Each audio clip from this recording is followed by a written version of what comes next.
Hi guys, and welcome to Janette and her yarn.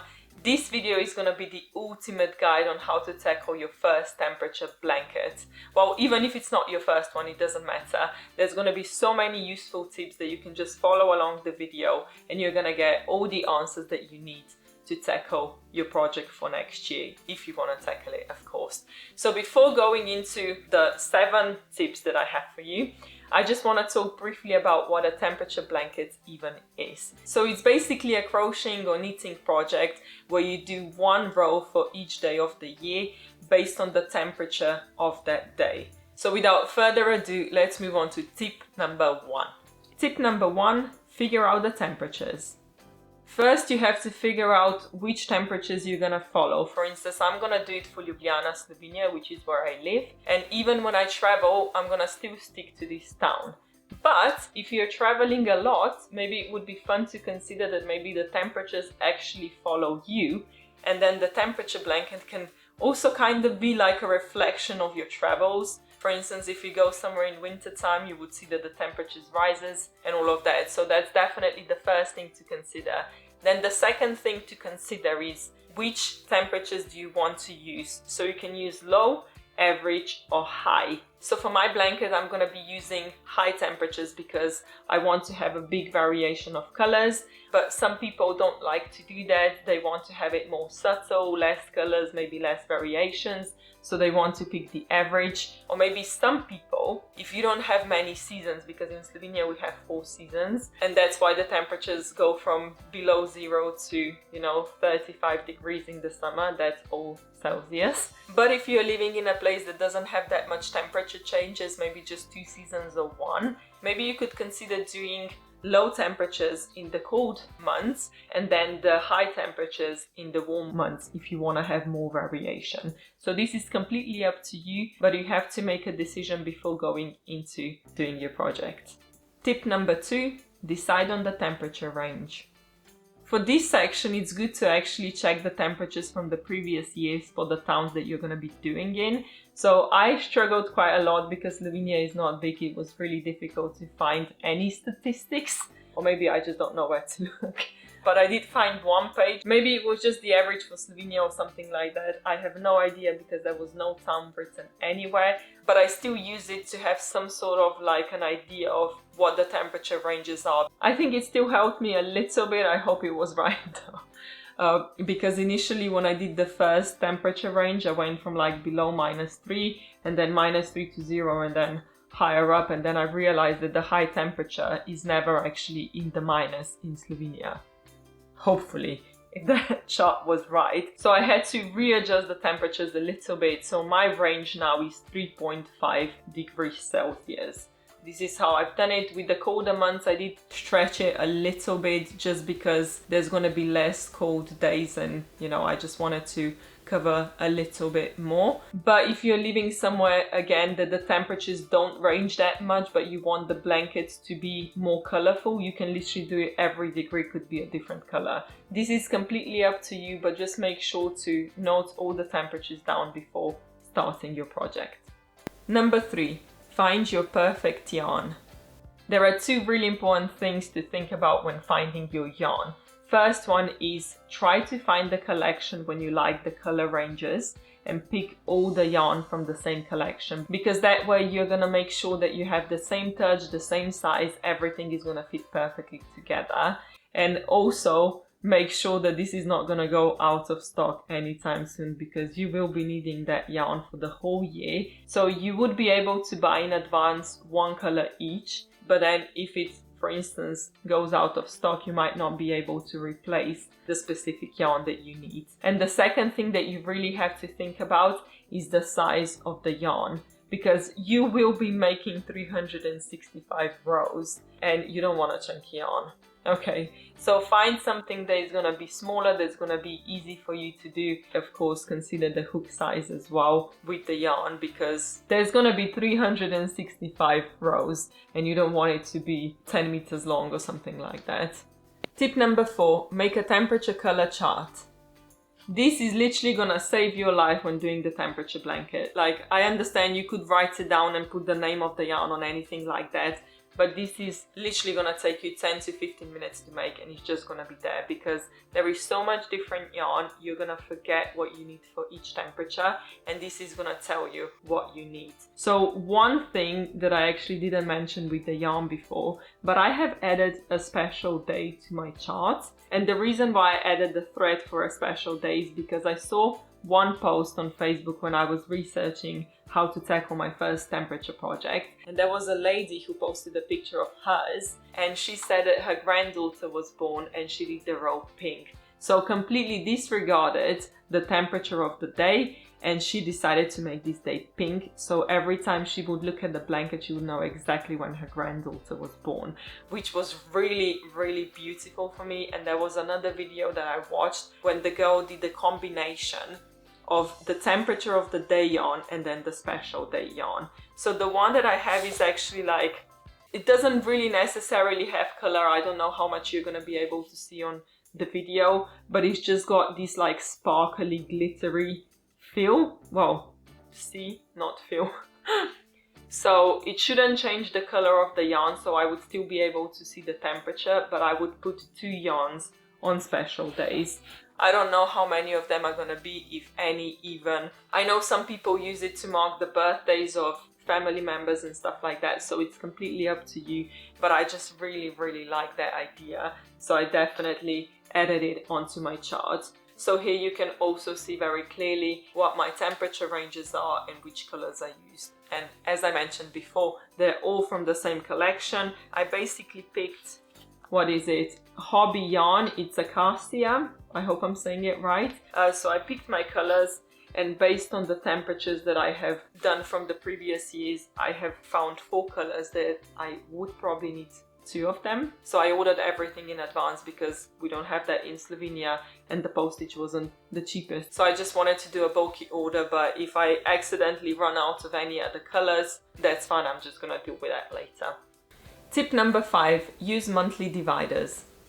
I know some people don't like to do that, but I specifically will be doing it for my project because I want to know when the month breaks. So basically you crochet the entire month, and then at the end of it you make one neutral colored row to divide the month. So immediately once the project is complete, you know which month is which, so it's easier to find special days, maybe compare or something like that. So I will be doing that. I know a lot of people said that it's really useful for them to see the month. Some people said they regretted not using them, but I completely understand if you don't want to use it and just want to have like a one full complete blanket without any dividers. It's completely up to you, but I just wanted to throw it out there so you know it exists, so you can consider if you want to have it or not.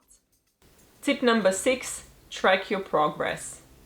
There are 2 things again to consider here. First of all, you have to find something that's going to show you the statistics of the weather. And again, for Slovenia, we don't really have detailed statistics for years back. Like, you know, I don't know why. It's difficult. You get monthly statistics, but not daily ones, unless I don't know where to look. So I found a website that gives me the low, high and average temperatures of the day for Ljubljana, of course.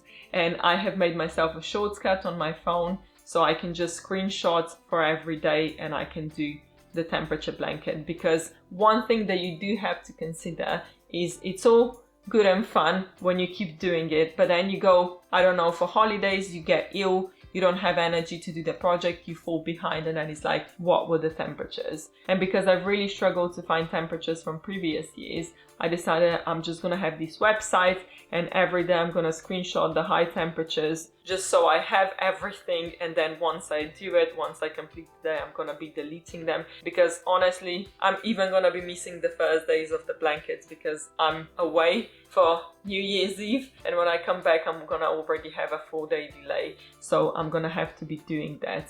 The other thing that you have to consider doing is also a spreadsheet. This is also something that I'm gonna do, because when I see the temperatures, I'm gonna mark it in. I'm gonna mark everything that's already been done, everything that has to be done. Find a way to track your progress, because you will fall behind. And this is not me being condescending or anything like that. I have a project that's got 176 rows, and I have been doing it for almost a year, and I've got times when I do 1 row a day, 2 rows a day, but then I've got weeks that I don't touch it because it's completely normal. So don't think that anything is wrong with you, but be prepared that you could fall behind. So make sure that you follow the temperatures, even if you don't have the energy or time to actually use the blankets. Just make sure to put the temperature down so you can catch up when you can. And tip number 7, think about the size of your project and your time limitations. There is a reason why I haven't been saying temperature blanket throughout the entire video, because I actually won't be doing one. That's why I like to call it temperature project, because there are so many different variations of what you can do. Some people do scarves, some people do blankets. I'm gonna do a body pillow, but more on that later. So there are so many different things, like even a snake. I saw a temperature snake, which was really cute. One of the ideas that I really liked, and I might consider doing it at one point, is doing a chain. So every day you just make a chain, and then the next day you do a chain and you get a really like long garland or something like that you can use to decorate your house or something like that. So make sure to think about the time limitations that you have and adjust the project that you want to tackle based on your time limitations. Because as stupid as it sounds, like you can just say, oh, it's just half an hour a day. But when you combine that, it basically comes to, I think, like full week of crocheting in the entire year. So it's really a lot of time when you put it all together, and especially if you fall behind, it becomes so much more difficult to actually catch up. So definitely make sure to think about all of that, because 1 row, even if it's half a centimeter, imagine doing 365 rows of that. So consider what kind of stitch you want to do, what kind of hook you want to use, what width you want to use, because with temperature blankets, that's why, like, I have had the temperature blanket on my back burner for about 4 years, and every year I skipped it because I was like, this is just too much. This is gonna be super long, and if I wanted to look at like a blanket as opposed to a rug or a runner, table runner, I'm gonna need to go really wide, and that's why every year I was just like, nah. And also you're using so much more yarn as well, and it just takes forever to do it. That's why I decided not to do the blanket. But I will be doing a body pillow. I'm gonna make another video on that topic because I don't want to mix it in here. But I measured and it's only 70 centimeters wide, which is not that much. I haven't actually stitched 1 row yet to see how much time it's gonna take me, but I'm definite that it's probably gonna be between 10 to 15 minutes, which is perfect time for a project, I think. So definitely consider how much time you have and don't put too much on yourself, because this is just gonna lead to a point of frustration and quitting, and we don't want that. So these are all the tips that I have for you. I hope they come in handy. There is also another thing that I thought about to maybe help you with your temperature project. So I opened the community tab that you can post your pictures, encourage each other and all of that. And I have decided to create a hashtag, well, not create, you just have to start using it. So it's gonna be hashtag Janette Temp 26. Of course, if you're watching this video from the future, just change the year to fit the year that you're gonna want to do the temperature project. I just want this so you can look at the progress of other people, which would encourage you to keep going with your own, because I know there are a lot of people quit, and I just want to make sure that you guys don't, and also that I don't.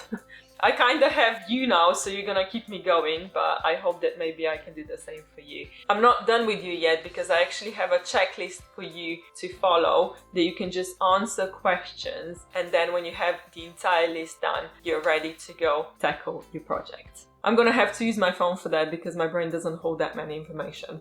Okay, question number 1. Which year will reflect your temperature project? So mine specifically is gonna be 2026. Question number 2. Low, high, or average temperatures. I'm gonna be using high temperatures. Question number 3, hometown or your journey. So as I mentioned, I'm gonna be using my hometown, Ljubljana. Question number 4, what will be your temperature range between all the colors? So for me, the range is 3.5 degrees Celsius. Question number 5, which yarn will you be using? Brand and collection. The reason why I put this question in here is because it's so easy to forget what you used, especially once you open the yarn and you don't have the tag anymore. Maybe you can just keep one of the tags, but that's why I just put it in the questionnaire as well, so you can just write it down. So for me, it would basically be brand, hobby, collection, acacia. Question number 6, what hook size will you be using? Also, another thing that I keep forgetting, I've got so many projects going on at the same time, and every time I go back to a project that I haven't been doing for a while, I'm like, which hook size? And I keep forgetting. So now I started to write them down because it's just a mess. I think for me it's 3.5mm, I'm not completely sure. This is all gonna be for the next video about the body pillow, so it's not that important here. So question number 7, what is your stitch pattern? Again, I swap between projects so much that when I go back to one, I forget what I was doing. It happened that for that blanket I have been doing, I haven't done it for like 2 or 3 months, and I got back to it. I spent 1 hour crocheting when I figured out that I used the wrong stitch pattern and I had to put everything apart and start again. So make sure to write, even if it's just like, I don't know, I'm using single crochet, it doesn't matter, just write it down. Okay, maybe this one necessarily you wouldn't need to write down because you can easily see it's a single crochet, but if you have any combinations of like 2 stitches or something like that, make sure to write it down because it's so easy to forget, especially if you're not consistent with it. Question number 8, do you have a temperature color chart? So make sure to do one, because it's gonna save your life, trust me. I mean, you can easily put no to that question, but please just make it and put yes. So question number 9, will you be making monthly dividers? Again, this is completely up to you. Just write yes or no, just so you know that you're consistent with the project.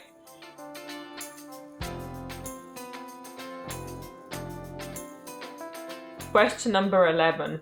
What type of temperature project are you making? So this is just to make it clear what you're going to be doing. So for me, this is going to be a body pillow. For you, it could be scarf, a blanket, whatever. Just write down what you're doing.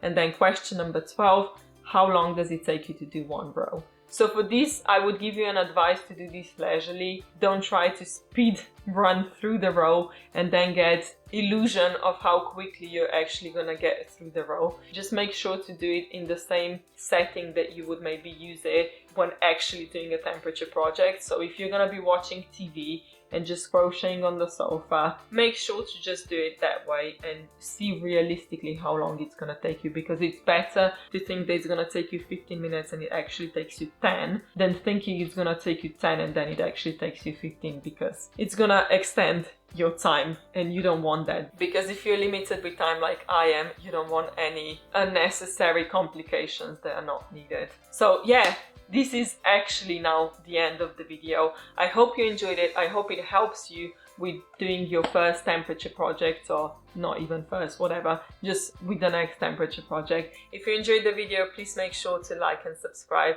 And of course, because this is just a sub channel for me, if you love puzzles, make sure to jump on Janette and her puzzles and you can see more of the videos there. It's a lot to catch up, trust me. And make sure to write in the comments down below if you're gonna be tackling the project with us, what you're gonna be doing, for which year you're gonna be doing it, because I would love to see what you guys come up with. Anyway, thank you for watching and I'm gonna see you next time. Bye!